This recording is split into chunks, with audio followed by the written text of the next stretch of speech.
জাতীয় পুনর্গঠনের যে প্রয়োজনীয়তা আমরা অনুভব করি নানা দিক থেকে, সেটা আমাদের লক্ষ্য হিসেবে সামনে আছে, কিন্তু সেই পুনর্গঠনের বাস্তব কাজটা খুব সহজ নয়।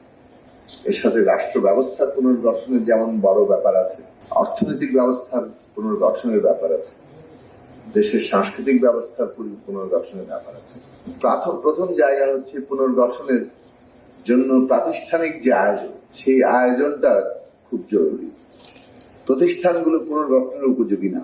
চিন্তা, রাজনৈতিক লক্ষ্য, পরিকল্পনা আছে, সেটা রাজনৈতিক দিক থেকে আছে, কিন্তু যখন এটা রাষ্ট্র ব্যবস্থার মধ্যে প্রবেশ করছে, বিভিন্ন পলিসিতে প্রবেশ করছে, তখন দেখা যাচ্ছে যে আমরা যা করতে চাইছি সেটা করার জন্য উপযোগী প্রাতিষ্ঠানিক ব্যবস্থা নাই। কারণ প্রতিষ্ঠানগুলো যেভাবে চিন্তা করে আছে তাতে অনেক ক্ষেত্রেই এটা প্রায় তারা আমাদের ভাষা বুঝতে পারছেন না, আমরা তাদের ভাষা বুঝতে পারছি না, এইরকম একটা অবস্থা এসে দাঁড়িয়ে গেছে। এই পরিবর্তনটা যে আসলে বেশ কঠিন সেটা আমরা উপলব্ধি করি। কিন্তু এই সরকার একটা জায়গার কমিটমেন্ট খুব পরিষ্কার, যে পরিবর্তনটা আনতে হবে। লক্ষ্য এবং পরিকল্পনা আছে, কাজে পরিবর্তনটা আনতে হবে, এবং সেই পরিবর্তন আনার একটা ম্যান্ডেট জনগণের দিক থেকে তাদের আছে। জনগণের প্রত্যক্ষ ভোটে নির্বাচিত হয়ে এই সরকার দায়িত্ব গ্রহণ করেছে। এখানে জলবায়ু পরিবর্তন এবং তার ফলাফল, এটা যে একটা বাস্তব ব্যাপার, ইটস রিয়েল। এটা তো আমাদের দেশের সরকারগুলো এটা মনে করে, কিছু কিছু অনেক ধরনের নানান পদক্ষেপ, এমনকি প্রকল্প গ্রহণ করা হয়, কিন্তু যেভাবে সরকারের সামগ্রিক অন্যান্য জায়গার নীতিগুলো, তার বিভিন্ন প্রজেক্টগুলো কিছুটা কোনো ইন্টিগ্রেশন নাই, অপটিমাইজেশন নাই, যার ফলে হয় কি যে মনে হচ্ছে যে খাপছাড়া ভাবে এক একজন এক একটা প্রকল্প গ্রহণ করছেন। সেই প্রকল্পগুলোর মধ্যে আন্তঃসম্পর্ক এবং সব মিলিয়ে একটা ইকোসিস্টেম, এবং তারপরে এটা একটা কোন একটা সমস্যার সমাধানে একটা তাৎপর্যপূর্ণ অবদান রাখা, সেই জায়গায় যেন আমরা পৌঁছতে পারছি। প্রকল্পের পর প্রকল্প হচ্ছে, কিন্তু সব মিলিয়ে ফলাফলটাকে যেন কোথায় ধরা যাচ্ছে। এই সরকারের সে কারণে প্রথম বিষয় দাঁড়িয়েছে যে আমাদের লক্ষ্য এবং পরিকল্পনা আছে, সেইটা নানাভাবে প্রকাশিত, যেমন 31 দফা কর্মসূচিতে প্রকাশিত, ম্যানিফেস্টোতে প্রকাশিত, সেইগুলোকে মানে প্রোগ্রামে রূপান্তরিত করতে হবে, সেখান থেকে প্রজেক্ট হবে।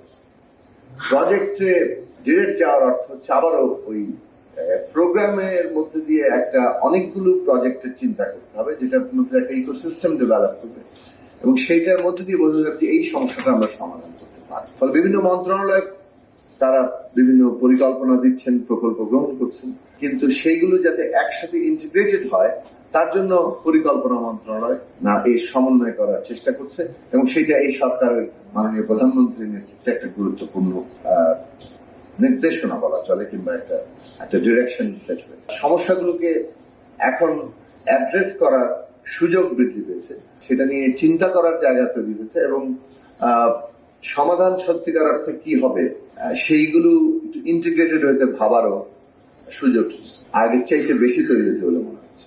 এমনিতেই তো গণতান্ত্রিক চর্চা না থাকলে সমাজের বিভিন্ন অংশের মানুষের যে স্বর, ভয়েস, সেটা শোনা যায় না, তাদের দাবি, তাদের প্রশ্নগুলো সামনে আসতে পারে না।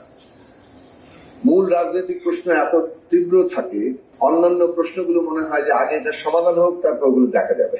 ফলে আমরা তো 17 বছর ধরে একটা ফ্যাসিস্ট ব্যবস্থা মনেছি, আগে ডেমোক্রেসি আসুক, ভোট ব্যবস্থা হোক, তারপরে না ডিসপ্লেসড মানুষের কথা চিন্তা করা যাবে।